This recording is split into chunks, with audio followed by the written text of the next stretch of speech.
A king once arranged a grand feast in his palace for the poor, but unfortunately, a snake fell into the pot of kheer and no one noticed. The poisoned kheer was served to the poor, and after eating it, many of them died. When the king saw this, he was shattered. He felt that he had committed a terrible sin by causing the deaths of innocent people. Filled with guilt and regret, he left his palace and kingdom, deciding to wander into the jungle in search of redemption. He believed that through deep penance, he might be freed from this sin. While traveling, he reached a small village. Sitting at the village square, he asked if there was any family living a simple life devoted to faith and spirituality. The villagers told him about a brother and sister who lived with great simplicity and devotion.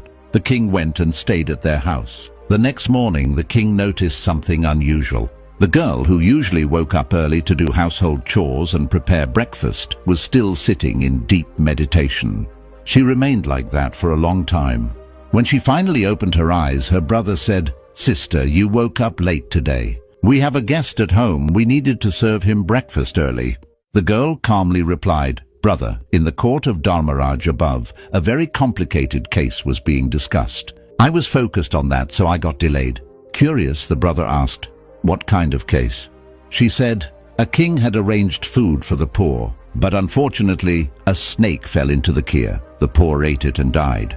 Now, Dharmaraj is unable to decide who should bear the sin, the king, the snake, or the servant who unknowingly served the kheer." Hearing this, the king folded his hands and requested, "May I stay here for one more night?"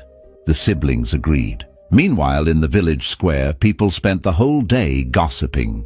They were spreading rumors, saying that a certain king had deliberately poisoned the poor to get rid of them. Without knowing the truth, they kept criticizing and blaming him. The next morning, the girl again sat in meditation. After completing it, she began her daily work. The king approached her and asked, "Tell me, who was finally given the sin of those deaths?" The girl replied in a calm voice, "The sin was given to those people who sat in the village square and judged without knowing the truth, who spread false accusations and criticized without understanding." Hearing this, the king's eyes filled with tears.